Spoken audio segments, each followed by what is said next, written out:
Hi, this is Mark for Faith on Tap, and this week we are exploring dreams. We all had them as kids, and maybe they gave us wings. So what were your dreams when you were young? To play ball? To perform on stage? Maybe become a doctor or even the president? Do you still have dreams? Do we use them to move ourselves forward? I think that's the more important word, better yourself, but challenge yourself. Yeah. I think we've lost the ability to challenge ourselves. We think small, we think conservatively, we think, and I don't mean that in a political sense, we think little. And so we're not disappointed when little doesn't transpire. What kind of dreams might a pastor have?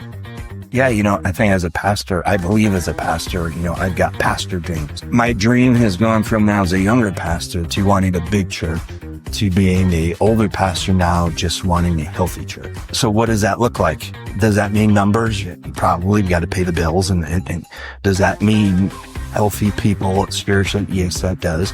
And so my prayer life reflects that dream of, okay, God, I want a healthy church. And as with any dreams, we can either let them die or do something about them. But sometimes as Christians, we make a calculated error. And I think sometimes we as Christians, we have this dream and we say, God, okay, just do it. When God's like, it's your dream, you do it.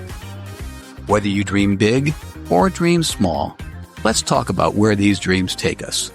Let's go.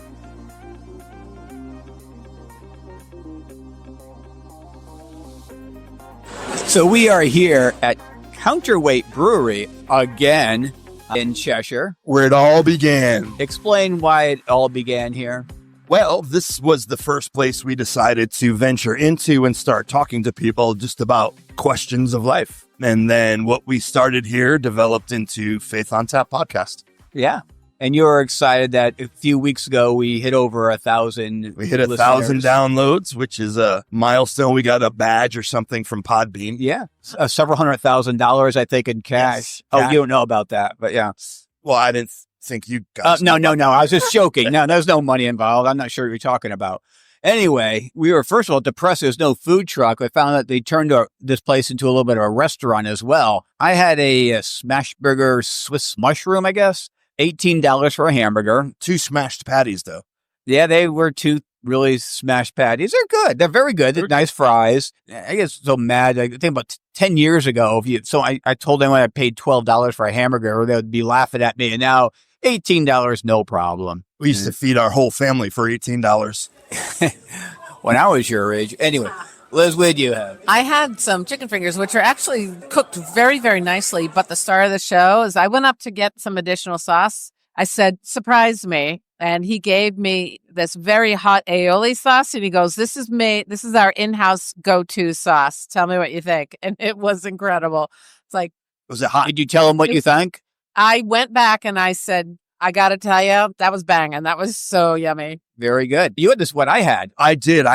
But I switched things up a little bit. I went with just a regular mayonnaise and not the lemon dripped garlic. Wow, that's zucchini. so bold. That is a bold move, Dennis. I know. Very impressed. So I won't be paying for it later, which is good. No sweat on the forehead, so I'm good to go. Lemon and garlic make you sweat. Well, the garlic would. Okay, enough of that. We are having a fun question, more a depressing question, actually. What's a dream that you've given up on, and what have you replaced it with? I've got a number of questions. I know, Liz, you said, let's go with that one. What were your thoughts on that? Well, I think when we're young, right before we're thinking about college, we have all these dreams and these big visions.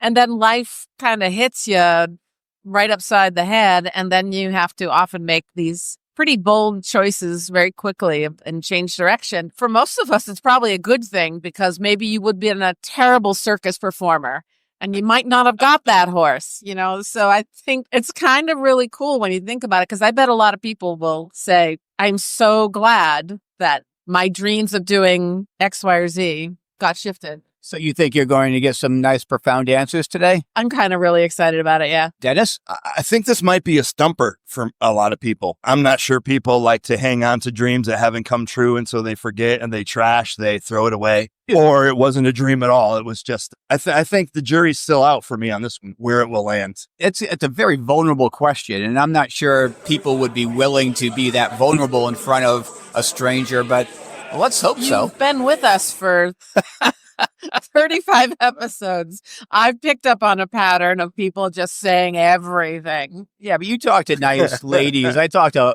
old grizzly guys that don't like sharing these things.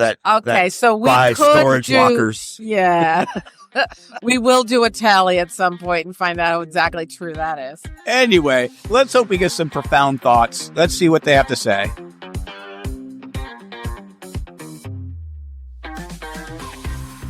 My name is Jeff. Jeff, what's a dream that you've had that you had to give up, and what have you replaced it with? To have lots of money, we went with the having kids route instead. And how did that turn out for you? Awesome. Did that happen by choice? Yes, by what was the choice. circumstance that happened? By choice, we decided to have children, and there goes all the extra money. And how old are they now? They're grown adults now. They're grown adults. And do you ever look back at those times and think that I'm so glad that we went this route? All the time. And do you see them still now? We see them often, yes. Oh, awesome. What was the original thought of pursuing that first dream? What would you have done with it? Travel, have a big house, but those aren't important things in the end. Family, love. Family was definitely more important. Nice. Willing to go without to have kids and our grown adult children and now grandchildren over material things. How old are your grandchildren? 1 month. Oh, congratulations. Thank you. We're Twins. Oh, twins. We're 2 months away from having our third grandchild, so that's nice. I've been pretty satisfied with all the things that have happened in my life. So. Well, that's a good thing, too.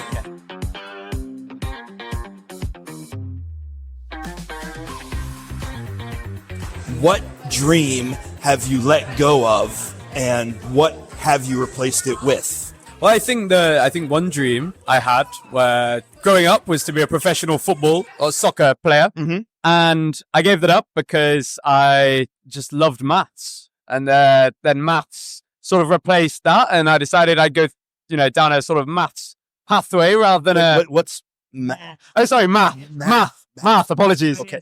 Sorry, math. I'm sorry, I have an accent. I couldn't understand it. You study mathematics? I did study mathematics. did? Yeah, indeed. And for what end goal were you? To then, I don't know, sort of enjoy the thrill of learning. University at college. Very cool. Yeah. Very cool. And so let go of the football, soccer dream, Uh-huh. I guess. And do you regret that at all? I guess sometimes I think it would have been pretty cool. Mm-hmm. But I think my ability was probably the leading factor in my fall off. Yeah, So that's you're probably sparked it more. your soccer ability maybe wasn't. Yeah. Wasn't, I think, the reason for me, or rather was the reason for me quitting, Got it. rather than any sort of let go. And are you sad? Like you're not a professional soccer player? I think sometimes. Yeah. Sometimes. I'd definitely say, it's the childhood dream. Let go, Mhm. I guess. And are there any other dreams that you have kind of in your pocket that you're just thinking about? They haven't gone away yet, but you haven't really pursued them yet? Oh, I think in front of the parents. it's a tough one. Apart from professional whistler, which they currently don't have as a sort of long-term career option, I struggle to think of one there, really. I think I sort of, quite happy with everything at this time. Excellent. Especially your girlfriend, right? Especially my girlfriend, absolutely. Absolutely, 100%. And her family. And her family, more than anything. Awesome. Absolutely.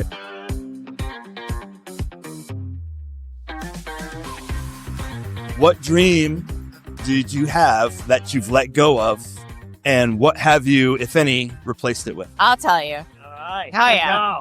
My dream always growing up was to be an actress or a performer. He can coach you for whistling.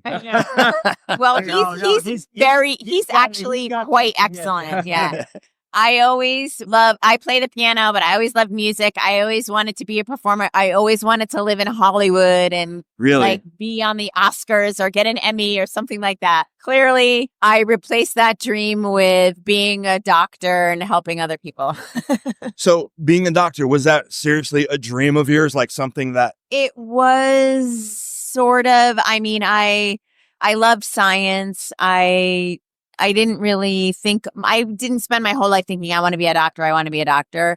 I wanted to be a chemist actually first. And then I realized I wasn't that great at research and I wanted to be around people. I didn't want to be alone in the lab. And so I was like, go to medical school.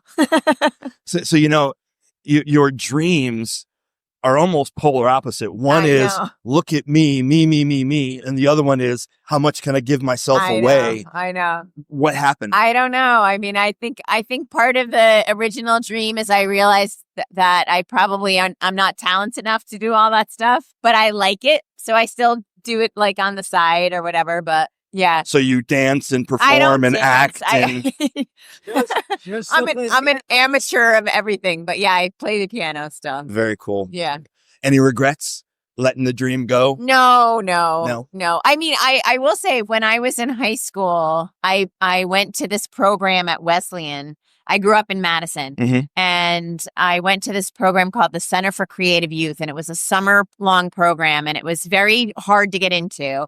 And really it was for people who wanted to spend their lives in the performing arts. So it was musicians, it was theater, creative writing. It was very, and you had to audition to get the position and you really had to prove that you wanted to do this for your whole life. And even then, I was it was between my junior and senior year in high school. I knew, I was like, I'm going to college to go into science. I'm like, not going to do this because I knew I wasn't good enough to make money, but I faked it. I was like, I want to be a musician. And I went to the program for the whole summer and it was the most amazing experience. It was awesome. I did piano. So something you didn't think anything of was actually gave you a very good experience. So good. I'll never forget it. So chasing the dream you let go, you still had some really good experiences. It kind of built into you who you are today. Absolutely. Awesome. Yeah. Thank you so much for sharing.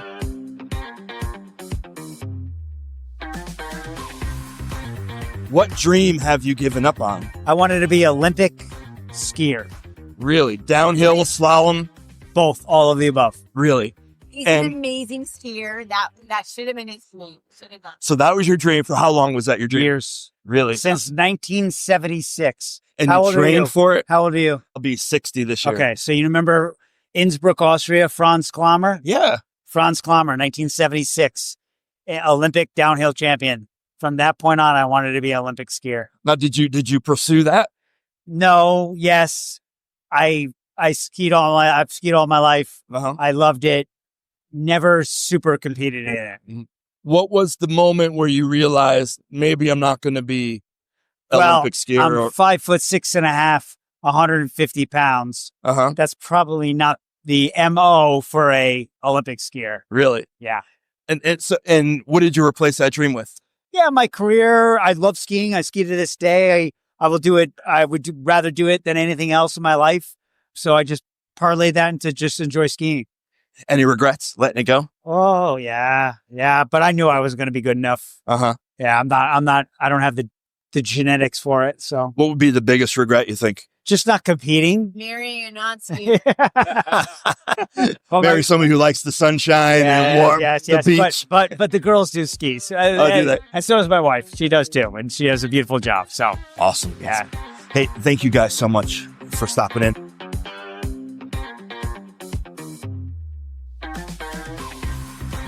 Hey, Liz, how's life on the farm? Oh, I'm living the dream. If that dream involves endless shoveling of you know what. I do know what. You know, being from the city, we city folk might not know you know what is what. So what are you showing? Something you've been said you're full of. Yeah. And that was a voice of the guru of guidance. Ooh, I subscribe to that. All right, he's taking it. Get there. All right. So before going in, we asked the question, what's a dream you've let go and what took its place? we were hoping that we'd get some depth and conversation, and we had a mixed bag. I personally talked to a nice couple. There's nothing. He didn't have any dreams. I never had any dream that I really had. I never really thought about having dreams, and I want to discuss that a little bit later. And his wife said she gave up having lots of money for having kids. I have nothing to say. Kind of the American way. Yeah, It's maybe worldwide.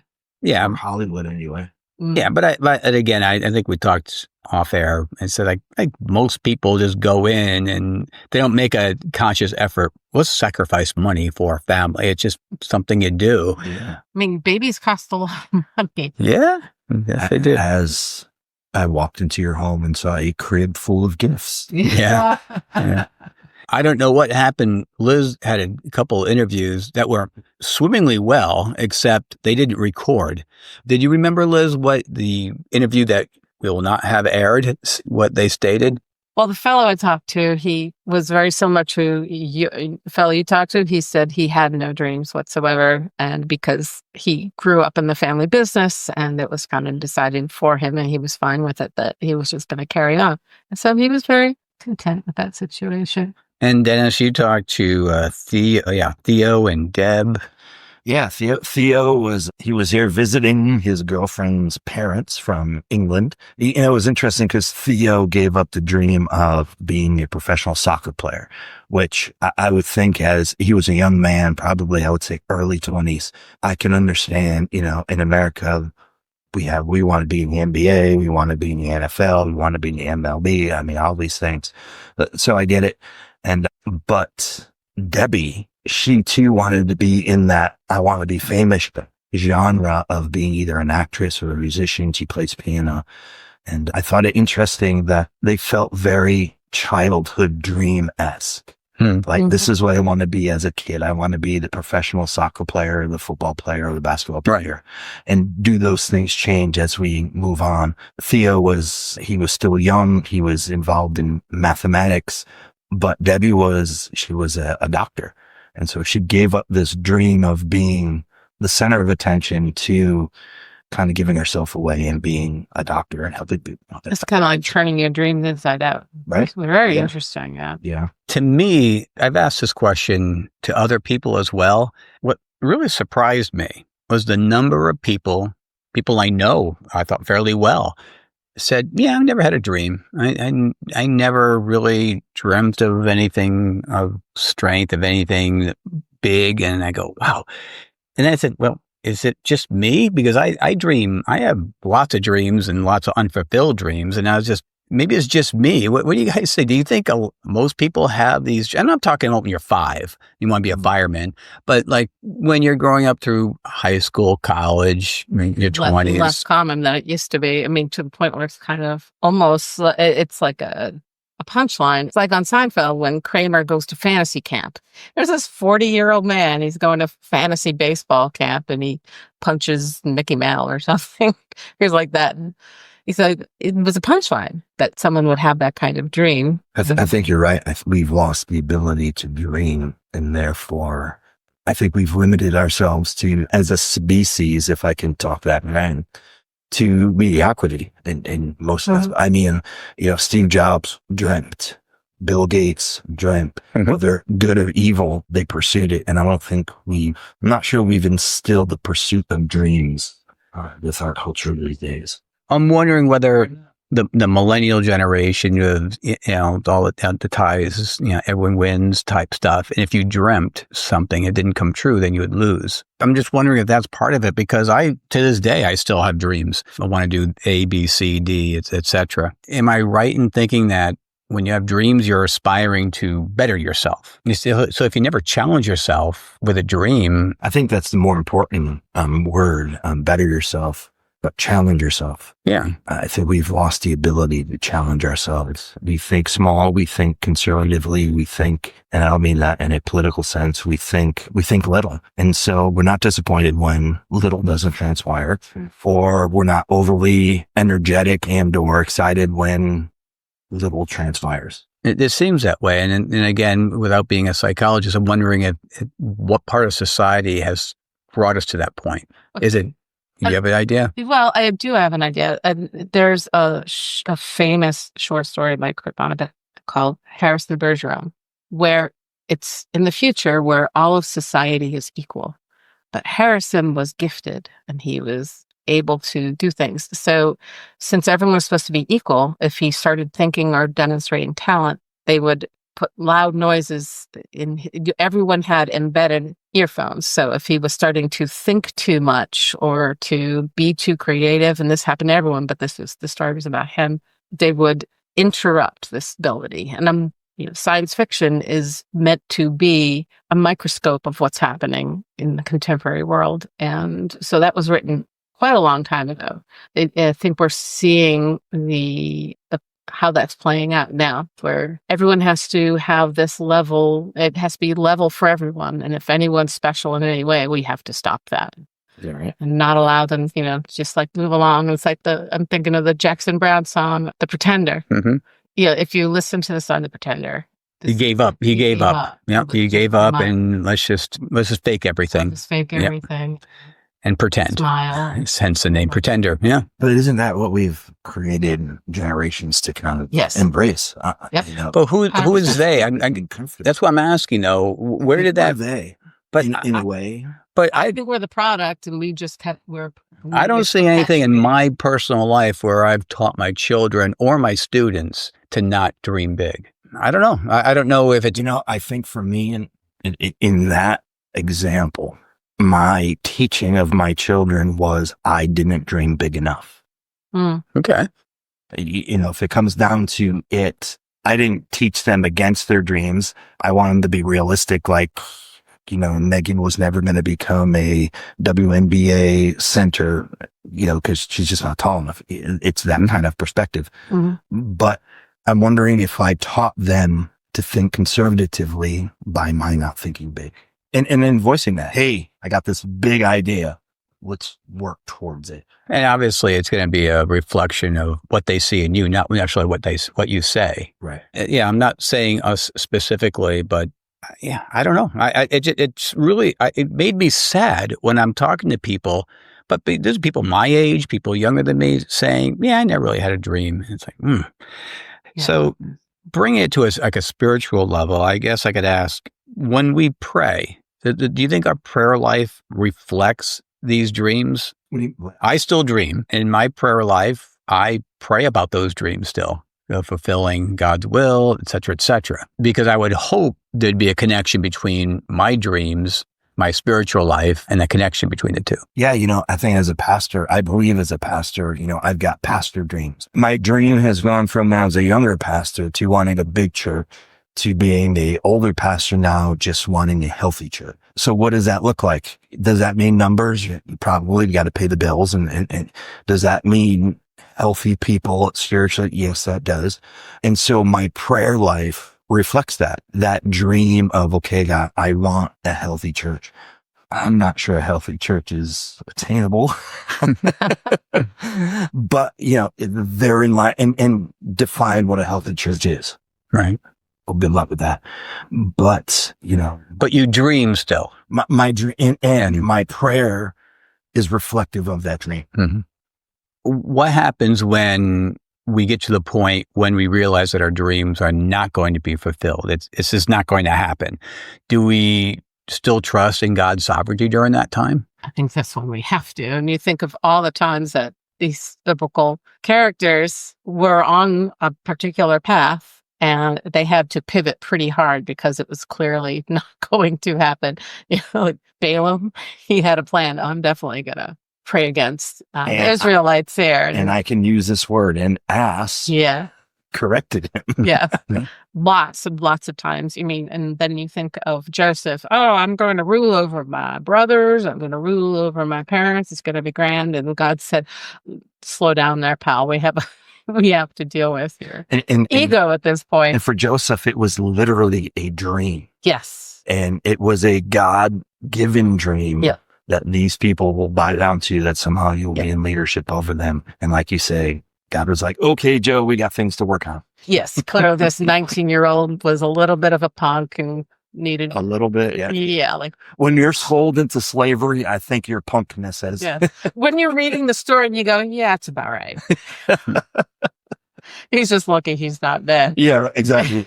Caught a beating of Moses. Yeah, and we could go on and on with a bunch of different characters. Well, let's bring it back most personal, though, because that point in your life when you realize, this is not going to happen, you're going to be sad. And if you're not, there's something wrong with you. So that transition, I don't think many people said, everything that I've been praying for the last 30 years has gone to heck. But you know what? I'm so happy that God gave me that opportunity. There's going to be that time where we're going to be upset.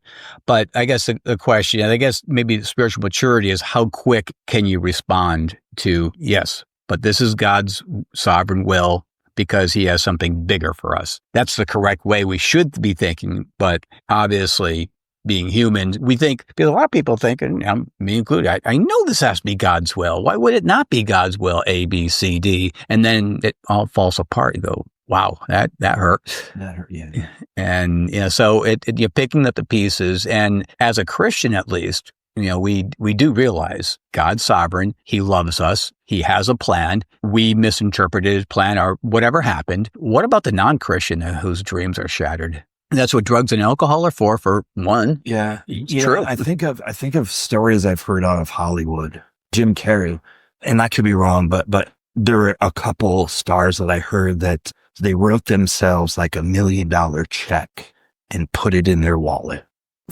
and that was their dream, that someday they would be able to have like $1 million to. Sometimes when Christians, we have dreams and we sit back on our haunches and expect God to then produce for us what we're dreaming because we're Christians and God loves us most. But in the secular world, I find that people have a dream and the audacity and the intensity that they go after that dream to make it real many times is beyond what Christians experience. It's like Nehemiah and the wall. Like Nehemiah did go, okay, God, build the wall. He actually took action. Yeah. And he did something about it. And he rallied people around and he went to officials and he got money and he got backing and he got all these things. And I think sometimes we as Christians, we have this dream and we say, God, okay, just do it. And God's like, it's your dream. You do it. That's good. Yeah. Does anyone want to share a dream that they've had that they had to give up? When I was a kid, I was quite convinced I was going to be a vet. Really? Well, not when you're 4, but hopefully when you're older than that. No, I was the vet path for quite a while. And then I was told by my mom, oh, you're afraid of the sight of blood. I'm like, I am? I guess I can't do that now. And so I kind of gave it up. But now I do lots and lots of vet adjacent stuff. I've seen it. I've seen your hands filled with. I dropped, being a vet, still always hanging around in the whole animal universe. So your dream was pseudo fulfilled.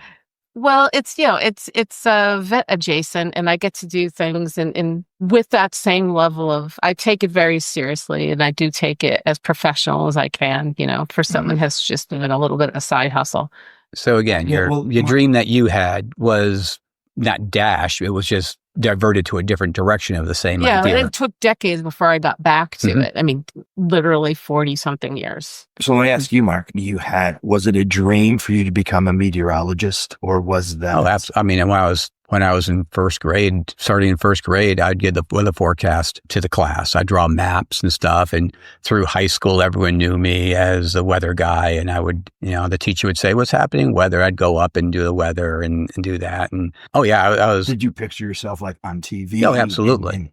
Really? Oh, yeah. It is absolutely. I mean, I went to school for meteorology. When I graduated, I got married right after graduation, and I had a job for working with 100 radio stations in Baltimore. So at the honeymoon, and during the honeymoon, I called up and asked, so when do I start? And my boss started crying. And I said, this is not going to go well here. So apparently the job that I had lined up, everything went to heck. there was no job for me, I said, well, I'm a meteorologist. And then, I wanted to be an on-air meteorologist. So I went to the Connecticut School of Broadcasting and then I was a disc jockey to get the communications and get my feet wet. I made a lot of tapes and stuff like that. Long story short, I wasn't good enough for TV. Who made that determination? Everyone who said no. That was a big switcheroo. But again, I ended up doing the teaching thing from there. That's very Joseph-esque, biblical Joseph-esque. Like you had this dream. Joseph's dreams were like crashed a couple of times, sold in slavery and then put into prison. Like you were on that trajectory. And then people told you, yeah, not so much. Like what did that do to you? Yeah, obviously a blow to the ego, but they're professionals and I wasn't, and they were right. And did it cause you to dream differently? Yeah, I changed the direction of my dreams. I mean, like overall, like I did. Willing to risk it. Oh, I still do all the time. Looking back at my history, the fact that led me into teaching, and teaching led to a lot of God situations that helped a lot of people. I look back at that and I see God at his hand. I needed my science degree to do the teaching that I did. So I see where that comes in. It was a dream that God still used part of that. And to this day, I still have dreams. I still pray that he can, make those situations real, et cetera, et cetera. And I'm still waiting for some of them. So your dream didn't come to fruition, but you've affected students, people for 30 years, close to 30 years? Yeah, over 30 years. Was it your dream that was insufficient and or wrong, or was it the dream that led you into teaching? What depends what perspective you're looking at. In God's perspective, I believe he utilized my passion for the sciences, and whether it's specifically to take the classes in physics and astronomy, meteorology, so I can be able to teach those subjects to students and give them passion, et cetera. So, and it was the last thing on my mind ever to be a teacher, because teachers were pretty much losers. So yeah, it was never my intention to do that. That's what God wanted. And so looking back from Mark sitting here today, regrets. Do you regret not becoming that voice of Channel 8 News? No, it can't be a regret if I made an attempt to try. I would have regret if you know what, I'm not going to try. I'm not good enough. I gave it my all. I mean, I still have the tapes that I made back then. I went on interviews and stuff like that. So no, I don't regret that, because I gave it a shot. I would regret it if I never tried. So. In closing, I guess it's funny because I had this question down. You kind of went there. So my question was, how does God use broken dreams to draw us closer to him? Yeah, microphone drop. Boom. Yeah. So yeah, I mean, he uses those broken dreams to give us those areas of resetting and relying on him. Again, without being a Christian, that is very depressing. This is what my dream is. And now I have no idea why I'm not doing that dream. What's the point of it anymore? That would be without God, unless you're strong enough so the universe had other plans for me, or what have you. Feels like a cop-out. Well, in my opinion, well, yeah. The other option is that nothing cares and life is meaningless, and we're just a bunch of random cells that just happen to have life. Yeah. Mine just have to be randomly good looking, but those are dreams that not always get fulfilled, but yeah. On that note, have a great day. Yeah. Tune in next episode when you'll hear Dennis say, I don't want people to know I donate $7,000 a week to poor orphans.